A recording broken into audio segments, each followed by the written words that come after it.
For the past 2 years, Jocko Fuel has been the only supplement I've consumed. It's helped me stay in shape now that my competitive career is finished. If you've been waiting to try Jocko, the wait is over. Jocko has now teamed with Walmart, bringing clean fuel to the entire nation. Jocko Fuel is loaded with all the good stuff and none of the bad. And I'm talking no added sugars, no artificial sweeteners, and absolutely no gray area or banned substances. Just pure, clean fuel to power your performances. Jocko Fuel is now available in Walmart nationwide. Products available at your local Walmart are Jocko Malt, ready to drink, Jocko Malt powder, and Jocko pre-workout. How convenient. Guys, the time is now. Consider trying some of my favorites like Jocko Go and Jocko Hydrate. You can even do it online. Use code Chael30 at JockoFuel.com or just stop by your local Walmart and get your hands on some Jocko ASAP. Don't wait, might not last. Fuel up with Jocko Fuel and crush your goals. Now there's no excuse for not having clean fuel. Guys, I want you to go get Jocko Fuel today at Walmart. Sean Strickland, I just got asked this question. I'm a little worked up about this question, quite frankly. Just being asked the question, I'm a little worked up. I'm doing the bad guy and the other guy. And the other guy, Daniel Cormier is his name. Yeah, he was a fighter. He was good. He was good with the wrestling. He was good with the hands. This guy, you should look him up. Daniel Cormier asked me what I thought of Sean Strickland being next for Dricus Du Plessis. Excuse me. What do I think about that?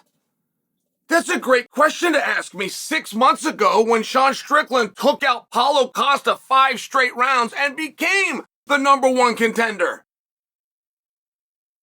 It's a great question to ask me 4.5 weeks ago when Dana and Hunter personally did one of the few press releases that they personally do and said Sean Strickland was next.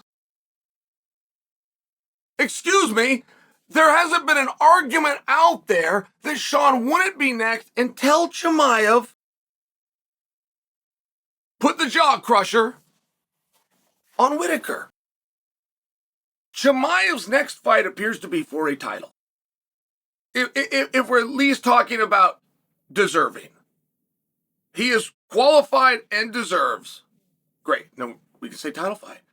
But that doesn't mean the next time there's a title fight, it's going to involve Chimaev. Both statements can be true. I love it when we know why guys are fighting, who it draws them into. That just gives a bracketed format feel for me.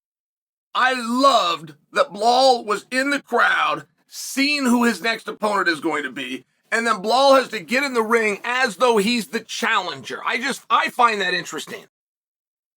Volkanovski having to get up and come in and ask Ilya Topuria for a shot at the belt that he so many times himself defended. I love it. I really think it's a cool thing when that happens. So the idea that Chimaev will be there, will be next, will be taking on the winner, I like that.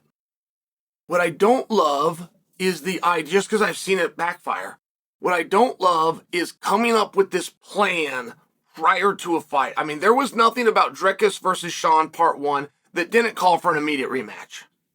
Nothing about that, other than the personal conflict that Dricus had going with Izzy.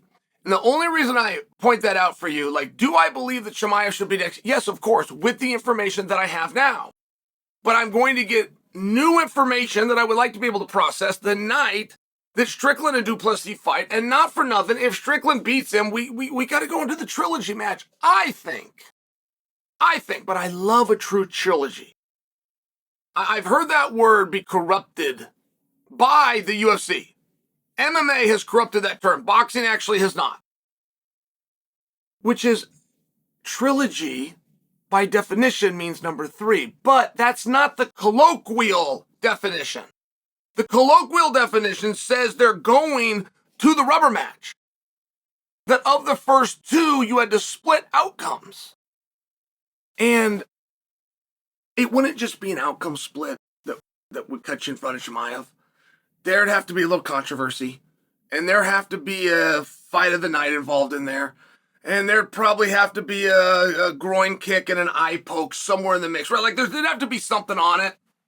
But I like the idea of preserving that option. I do. I don't know if I like the preservation of an option more than I like a competitive architecture, which is basically what you have. They basically created a 4-man tournament. Bobby Knuckles and Chimaev, semis. Sean Dricus, semis. Drawing into each other. They basically created that, and I'm all for it. But the idea that Sean should somehow be happy, Sean should have his hat in his hand and thank you. Thank you to the Twitter sphere for doing this. Thank you to Dana and Hunter. Thank you to Dricus Du Plessis for F you times 3. He took it. They didn't give him a goddamn thing. Sean Strickland hasn't been given a damn thing since he got here. And the only things he has are things that he took. Keep that in mind. Keep that in mind. Understanding Strickland is not exactly easy. But the story's right in front of you, and if there's anybody with transparency, it's Strickland. At a minimum, do him a favor of understanding what is going on.